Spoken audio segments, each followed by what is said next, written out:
ప్రియ దేవుని బిడలారా, మన ప్రభు సర్వోన్నతుడు, సర్వాధికారి, నిరంతర స్తోత్రార్హుడు, భూపతులకు అధిపతియు, యూదాగోత్రపు సింహమైన ప్రభు అయిన యేసుక్రీస్తు వారి యొక్క దివ్య నామములు అందరికీ శుభాలు, వందనాలు తెలియపరుస్తూ ఉన్నాను.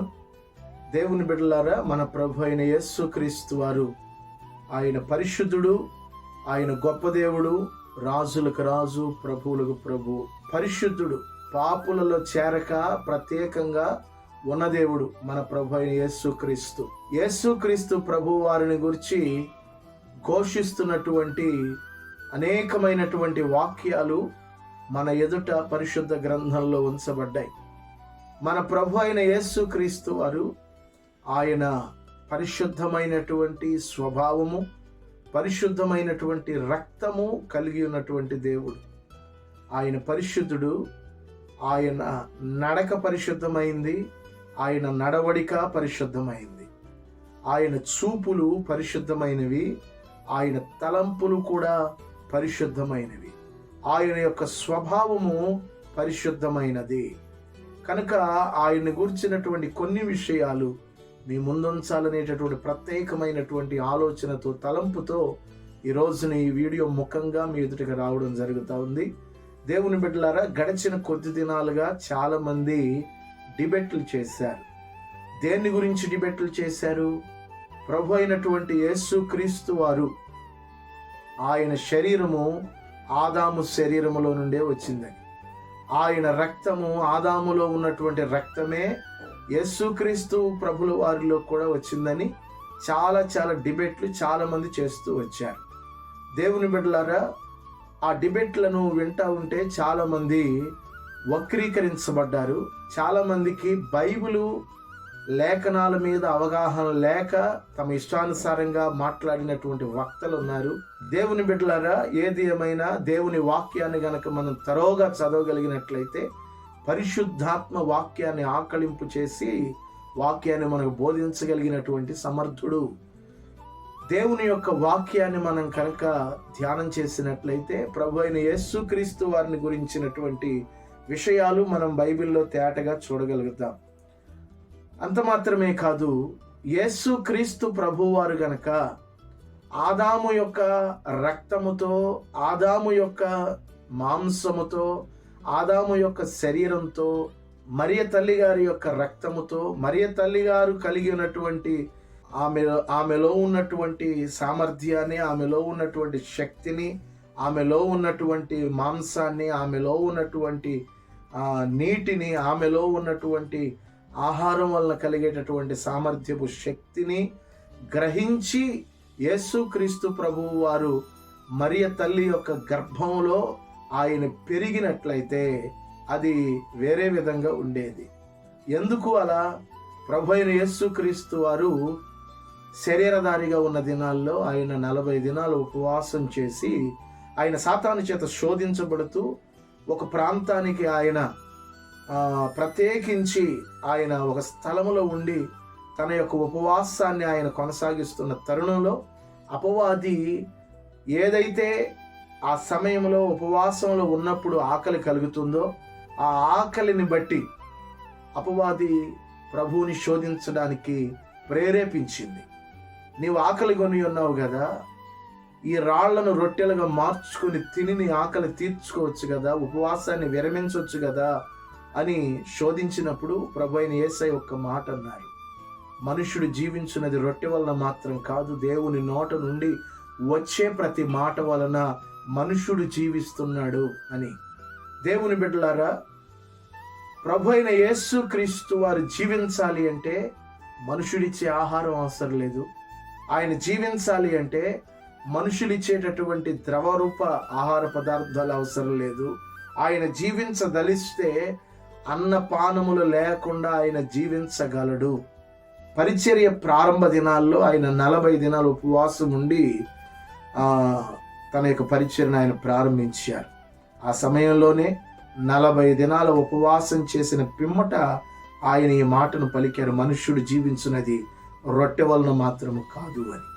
కనుక ప్రభు అయిన యేసుక్రీస్తు వారు మరి శరీరధారిగా ఉన్న దినాల్లో ఆయన మరి భోజనం చేశాడు, పానం చేశాడు కదా. అని చాలామందికి సందేహం రావచ్చు. అవే మాటలు శాస్త్రులు పరిచయులు ఆయన్ని నిందించి దూషించారు. ఆయన పాపులతో సహపంక్తి భోజనం చేస్తున్నాడు కదా అని. ఎన్ని విమర్శలు చేసినా, ఏ రీతిగా ఆయన శోధించదలిచినా ఆయన సమస్తము తేటగా ఆయన గుర్తించగలిగినటువంటి సమర్థుడు. ఆయన ఆహారం భుజించగలడు, ఆయన ఆహారం లేకుండా జీవించగలడు. ఎందుకంటే ఆయన కేవలము నరావతారి మాత్రమే కాదు, ఆయన దైవ కుమారుడుగా ఉన్నాడు. రెండవది ఆయన మనుష్య కుమారుడుగా ఉన్నాడు. ఆయనలో దైవత్వం ఉంది. రెండవది ఆయనలో మానవత్వం ఉంది. ఆయనలో మానవత్వం ఉంది కనుకనే ఆయన రోగుల ఎడల జాలిగొని వారిని స్వస్థపరిచాడు. ఆయనలో మానవత్వం ఉంది కనుకనే ఆయన ఆకలి కొన్న వారికి ఆహారం ఇచ్చారు. ఆయనలో దైవత్వం ఉంది కనుకనే మరణించిన వారిని తిరిగి లేపారు. ఆయనలో దైవత్వం ఉంది కనుకనే రోగగ్రస్తులను అనగా కుంటి వారిని, గుడ్డి వారిని, ఆయన పక్షవాత రోగులను, ఓచ కాలు చేతులు కలిగిన వారిని, అంత మాత్రమే కాదు, ఆయన ఎవరైతే ఆయన దగ్గరకు తీసుకుని రాబడినటువంటి వ్యాధిగ్రస్తులు ఉన్నారో లేదా కుష్ఠరోగులు ఉన్నారో వారందరినీ కూడా ఆయన బాగు చేశారు. దేవునికి స్తోత్రం, హల్లెలూయా. దేవుని బిడ్డలారా, మన ప్రభు అయిన యేసు క్రీస్తులో దైవత్వం ఉంది, మానవత్వం ఉంది. అది ఎవరు కాదన్నా, ఎవరు అవునన్నా అది నగ్న సత్యం, చరిత్ర వాస్తవం. పరిశుద్ధ గ్రంథం గట్టిగా నొక్కి వక్కాణిస్తూ ఉంది. దాన్ని ప్రతి ఒక్కరూ అంగీకరించి తీరవలసిందే. దేవునికి మహిమ కలుగునుగాక. ప్రియ దేవుని బిడ్డలారా, ఆయనలో దైవత్వం ఉన్నప్పుడు ఆయన ఆకలి గొనెనను ఆహారం పుచ్చుకొనకుండా ఆయన జీవించగల సామర్థ్యం ఆయనలో ఉంది. రెండోది, ఆయనలో మానవత్వం ఉన్నప్పుడు, మానవ తత్వం ఉన్నప్పుడు ఆయన ఆకలి కొంటాడు. ఆ ఆకలిని తీర్చుకోవడానికి ఆహారం తినేటటువంటి స్వతంత్రం ఆయనకు ఉంది. కనుక అనేక స్థలాల్లో ఆయన భోజనం చేసినట్లుగా, విందు ఆరగించినట్లుగా కూడా చాలా పర్యాయాలు బేతనీయలో ఆయన ఆహారం పుచ్చుకున్నట్లుగా, తన శిష్యులతో కలిసి ఆయన భోజనం చేసినట్లుగా, ఆయన తన శిష్యులతో కలిసి పానీయం చేసినట్లుగా లేఖనాల్లో మనం చూస్తూ ఉన్నాం. దేవుని బిడ్డలారు, ఏది ఏమైనా ప్రభు అయిన యేసు క్రీస్తు వారు తిన్నారని లేదా ఆయన పానీయం చేశారని, ఆయన మరి శరీరధారిగా ఈ భూమి మీద జీవించారని, అలాగ ఆయన శరీర తత్వం కలిగిన వారని భ్రమపడకండి. దేవుని బిడ్డలారా, ఆయన మన నిమిత్తమై శరీరధారిగా ఆయన ఈ భూమి మీదకి వచ్చారు.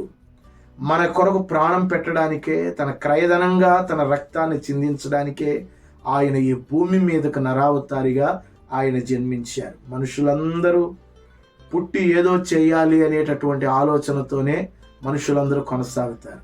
పుట్టిన తర్వాత ఏదో చేయాలి, ఏదో చేయాలి, ఏదో చేయాలి అనేటటువంటి ఆరాటంతోనే తల్లిదండ్రులు పెంచుతారు. అలాగే వాళ్ళు పెరిగి పెద్ద అవుతూ ఉంటారు. కానీ ప్రభు అయిన యేసు క్రీస్తు వారి యొక్క జననం మాత్రం ఉద్దేశం ఒకే ఒక్క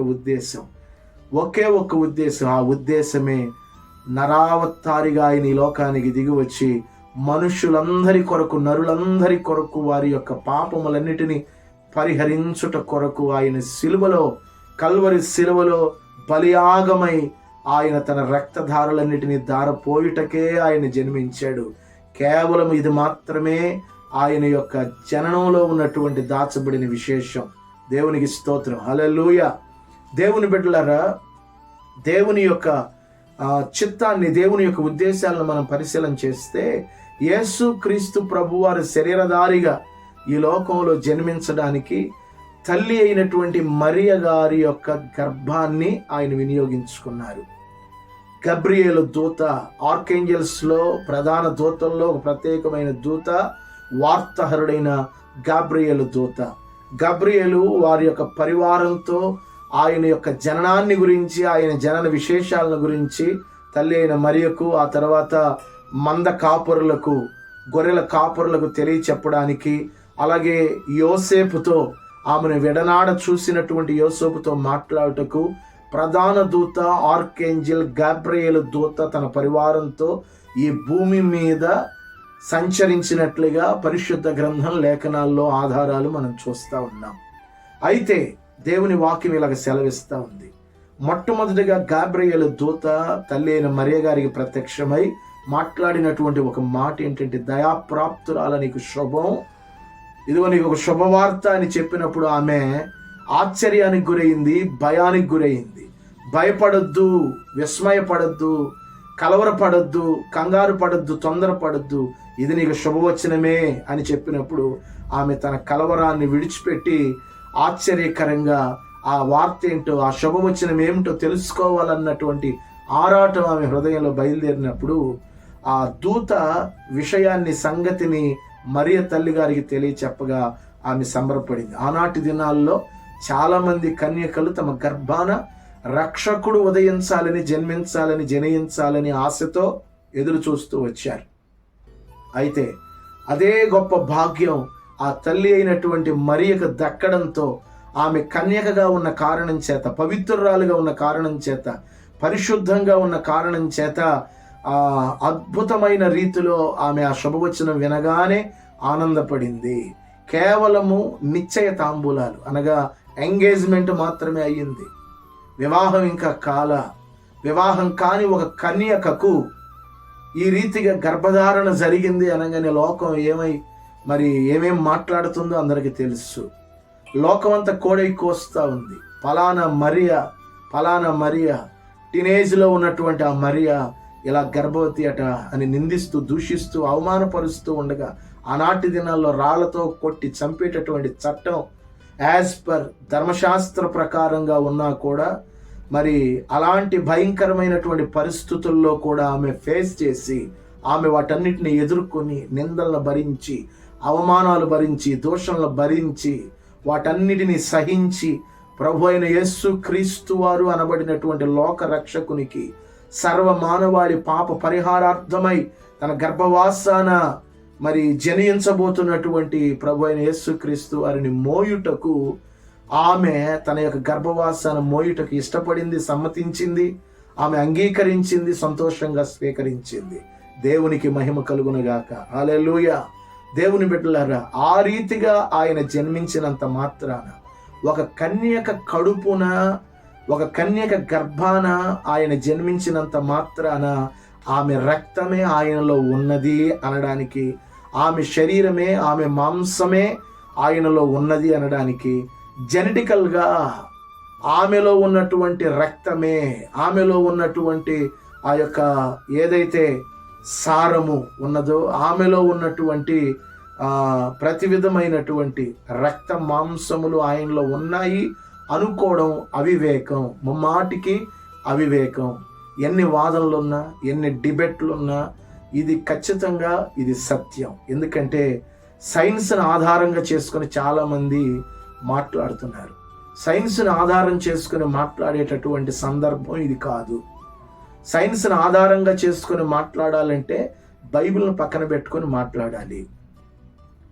లేదా సైన్స్ని ఒకవేళ నీవు బలపరుస్తూ ఉన్నట్లయితే, సైన్స్ని ఒకవేళ నీవు స్థిరపరచాలనే ఉద్దేశంతో ఉంటే, దైవత్వ సంబంధమైనటువంటి గ్రంథాలు సైన్స్కి ముడిపెట్టడానికి అవకాశం కుదరదు.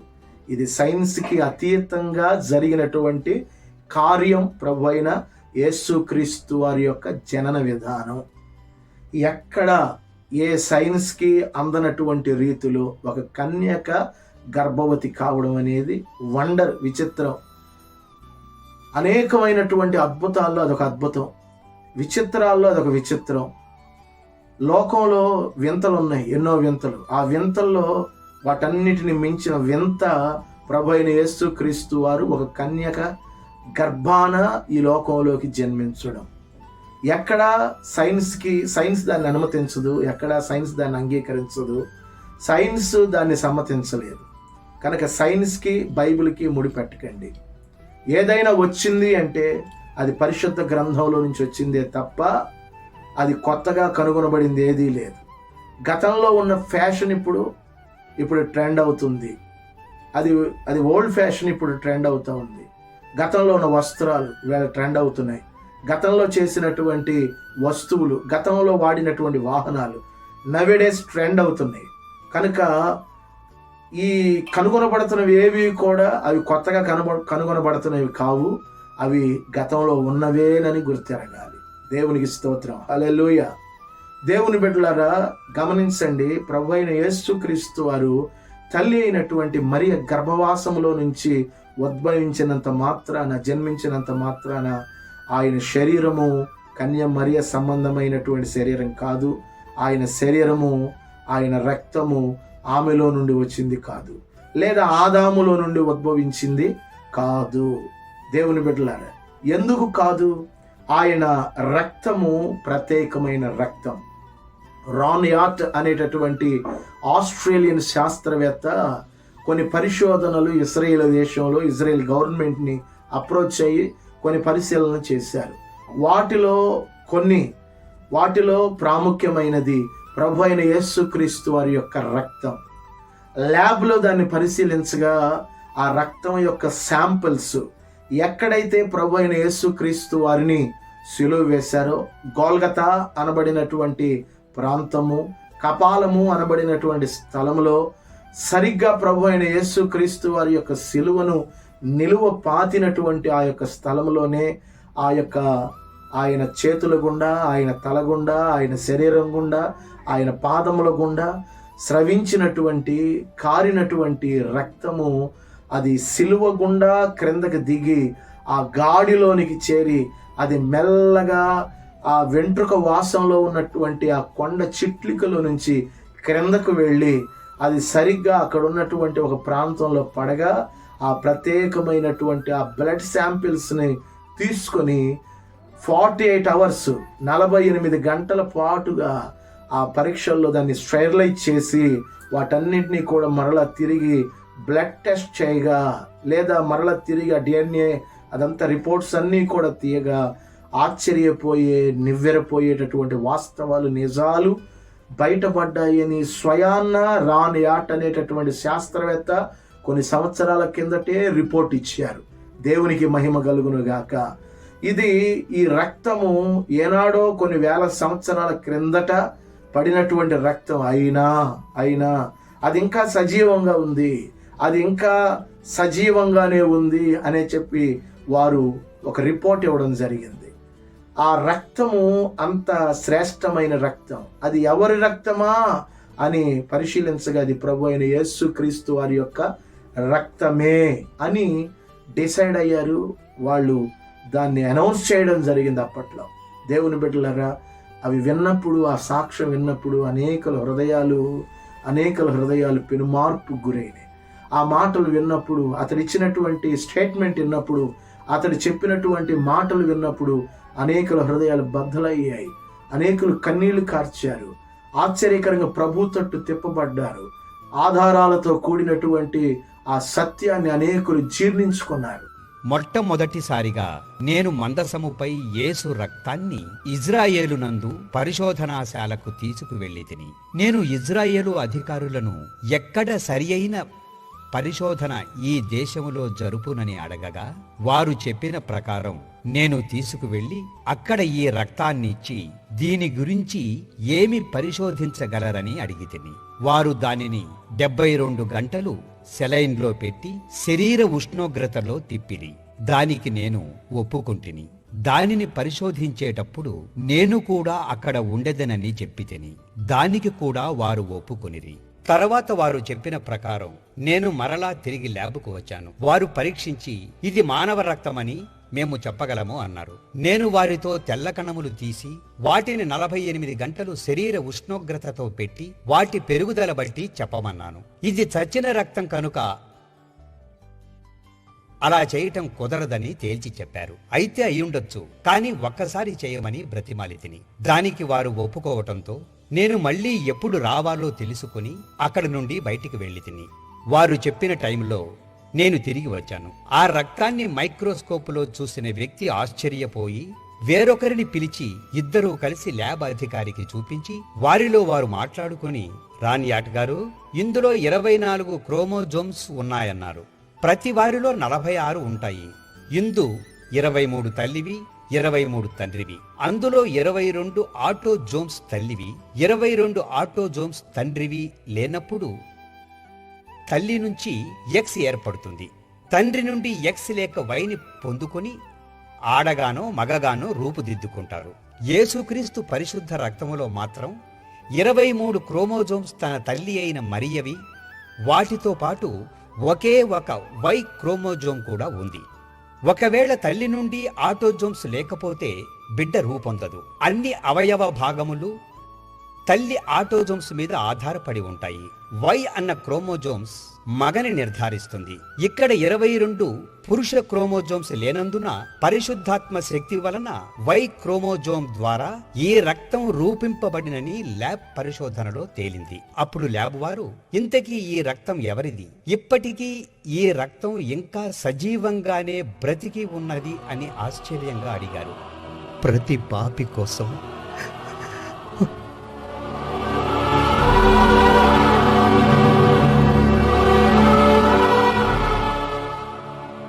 సిలువలో కార్చిన యేసయ్య రక్తం అన్నాను.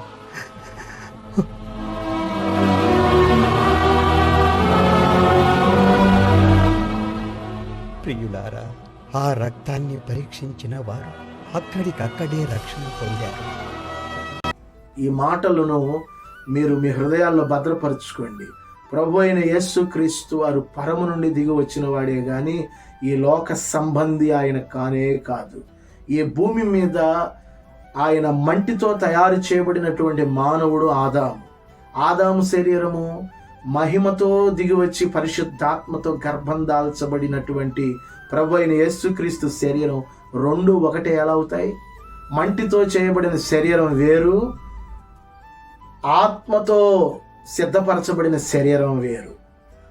ఆయన ప్రభు అయిన యేసుక్రీస్తు వారు ఆత్మ వలన గర్భం దాల్చబడి, దేవుని లేఖనాలు సెలవిస్తున్నాయి, పరిశుద్ధాత్మ నిన్ను కమ్మును, నీవు గర్భవతి కుమారుని కంటావు, ఆయనకు యేసు అనే నామకరణ చేస్తావని దేవుని దూత ఆర్కేంజల్ గ్యాబ్రియలు డైరెక్ట్గానే మరి అనేటువంటి తల్లి గారికి తెలియచెప్పడం జరిగింది. ఏది ఏమైనా మంటితో తయారు చేయబడినటువంటి మానవుడు ఆదాము ఎముకలో నుండి తయారు చేయబడిందే అవ్వ. వారు అంటే ఆదాములో నుండే అవ్వ తయారు చేయబడింది కనుక మంటి మనుషులకు ఉండేటటువంటి రక్తము, అలాగే పరిశుద్ధాత్మ వలన దాల్చబడినటువంటి ఆ యొక్క ప్రభు యొక్క యేసుక్రీస్తు వారి యొక్క శరీరంలో ఉన్న రక్తం రెండు ఒకటే ఎలా అవుతాయి? ఆ రక్తం ఈ రక్తం ఒకటే అనేవాళ్ళు ఆ రోజున మళ్ళీ తల్లి అయినటువంటి మరియ గర్భాన ప్రభు అయిన యేసుక్రీస్తు వారు అవతరించగా వెళ్ళి ఆ బొడ్డుతాడు వీళ్ళు కట్ చేశారా? ఆ రక్తం ఇదేనండి, ఆ రక్తం మేము టెస్ట్ చేసాం, ఆ రక్తం శాంపిల్ చూసాము, ఆ రక్తం ల్యాబ్లోకి తీసుకెళ్ళి టెస్ట్ చేసాం, యేసుక్రీస్తు ప్రభు వారి యొక్క రక్తము తల్లి అయిన మరియ రక్తం ఒకటే అని చెప్పడానికి ఆ రోజున ఆయన బొడ్డుతాడు కట్ చేసి ఎవడైనా టెస్ట్ చేసి చెప్పాడా? లేదే. అలాంటప్పుడు ఎందుకండి ఇష్టానుసారంగా వాక్యాన్ని మీ ప్రగల్భాలకు మలుస్తారు? ఎందుకంటే మీ స్వలాభాలకు వాక్యాన్ని మీ ఇష్టానుసారంగా మలిచి మీ యొక్క బుర్రలో మెదిలేటటువంటి ఆ తలంపులు, చెడ్డ తలంపులు, వాటిని ప్రజలకు ఎందుకండి రుద్దుతారు? వాక్యాన్ని 1కి 10 మార్లు చదవండి. వాక్య నగ్న సత్యం. వాక్యము సజీవమైనది, అది 2 అంచులు కలిగినటువంటి ఖడ్గం. వాక్యం ప్రాణాత్మల్లో మూలుగులు దూరుచు క్రియ చేయగలిగినటువంటిది ఈ యొక్క వాక్యం. పరిశుద్ధుడైనటువంటి దేవుని రక్తాన్ని గురించి మీ ఇష్టానుసారంగా మాట్లాడితే, ప్రభు అయిన యేసుక్రీస్తు రక్తాన్ని గురించి మీ ఇష్టానుసారంగా మాట్లాడితే లేనిపోని ఉగ్రత మీరు తెచ్చిపెట్టుకుంటారు. ప్రభు అయిన యేసుక్రీస్తు రక్తాన్ని గురించి ఇష్టానుసారంగా ఎవరికి వాళ్ళు ఇష్టానుసారంగా ఇష్టం వచ్చినట్లుగా వక్రీకరించకండి. నాకే తెలుసు, బైబిల్ వాక్యం అంతా నాకే తెలుసు, నాకు తప్ప ఇంకెవరికి తెలియదు అన్నట్లుగా ఫీల్ అయిపోబాకండి. మోకరించి ప్రభు అయిన యేసు క్రీస్తు వారిని అడగండి. పరిశుద్ధాత్ముడి యొక్క ప్రత్యక్షత ధ్యానించండి. దేవుని వాక్యాన్ని ధ్యానించండి. ట్రైనింగ్లు, ఈ లోకంలో ఉన్నటువంటి సిటిహెచ్లు, బీటీహెచ్లు, ఎంటీహెచ్లు, ఎండిఐవీలు, డాక్టరేట్లు, పిహెచ్డీలు ఇవి కాదు కావలసినవి. పరిశుద్ధ గ్రంథాన్ని చేతబట్టుకొని మోకరించి ప్రార్థన చేయండి. ఒక్కొక్కడు బైబిల్ ఒకసారి కూడా చదవని వాడు కూడా బోధకుడు అవుతున్నాడు. కనీసం 1 గంట కూడా ప్రార్థన చేయలేని చేతగాని వాడు అనేక రకరకాలుగా వక్తలై దేవుని వాక్యాన్ని తమ స్వలాభాలకు వక్రీకరించి వాక్యం బోధిస్తూ ఉంటే గుండెలు మండుతున్నాయి. మీ ఇష్టానుసారంగా మీ స్వలాభాలకు, మీ వ్యూస్ కోసం, మీ యూట్యూబ్ ఛానల్స్ కోసం అనేక రీతులుగా మీ ఇష్టానుసారంగా నోరు వచ్చినట్టుగా మాట్లాడకండి. నోర్లు పడిపోతాయి, జాగ్రత్త. దేవునితో పెట్టుకుంటున్నారు మీరు. వాక్యం తెలియని వాళ్ళకి మీరేం చెప్పాలా? సత్యవాక్యాన్ని సరిగా ప్రబోధించగలగాల.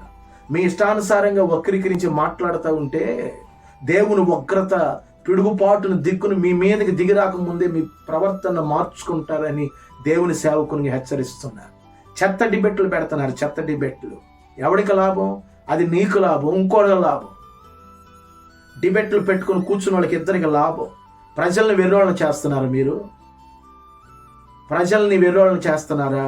ప్రజల్ని వెర్రోళ్ళని చేయబాకండి. ప్రజలు ఎప్పుడు వెర్రోళ్ళు కాదు, చివరి ఆఖరికి వెర్రోళ్ళు అయ్యేది మీరే. డిబెట్లు పెట్టుకుని కూర్చునే మీరే వెర్రోళ్ళు అయ్యేది. పిచ్చి పిచ్చి మాటలు సమాజం మధ్యలో వక్రీకరించి మాట్లాడితే దేవుని ఉగ్రత దిగి వస్తుంది. దేవుని తీర్పు ఉందని మాత్రం మర్చిపోవద్దు. ఏ విధంగా? ఆదాము యొక్క శరీరం, ఆదాము యొక్క రక్తం యేసుక్రీస్తులో ఉంటది. రుజువు చేయగలరా? టెస్ట్ చేశారా మీరు? ఆదాము రక్తం టెస్ట్ చేశారా? యేసుక్రీస్తు రక్తం టెస్ట్ చేశారా? తల్లి అయిన మరియ రక్తం టెస్ట్ చేశారా? నీ రక్తంలో సర్వ రోగాలు ఉంటాయి, ఆయన రక్తంలో ఏ రోగం లేదు. నీ రక్తం పాపయుక్తమైన రక్తం, ఆయన రక్తం పరిశుద్ధమైన రక్తం. మనుషుల రక్తం తుచ్చమైన రక్తం, వ్యర్థమైన రక్తం. ఆయన రక్తం పరిశుద్ధమైంది, పవిత్రమైంది. గొర్రె పిల్ల వంటి రక్తం అని లేఖనంలో రాయబడింది. అది తెలియదా? మీకు కనబడదా? అడగండి, దేవుణ్ణి అడగండి. ప్రభువా, ధర్మశాస్త్రంలో కీర్తనకారుడు అడిగినట్టుగా అడగండి. నీ ధర్మశాస్త్రంలోని సంగతులు తెలుసుకున్నట్లుగా, చూచినట్లుగా నా మనోనేత్రాలు తెరవండి ప్రభు అని దేవుణ్ణి అడిగితే దేవుడు ఖచ్చితంగా మీకు బోధించగలిగిన సమర్థుడు. పరిశుద్ధాత్మ దేవుడు ఖచ్చితంగా మీకు బోధించగలిగిన సమర్థుడు.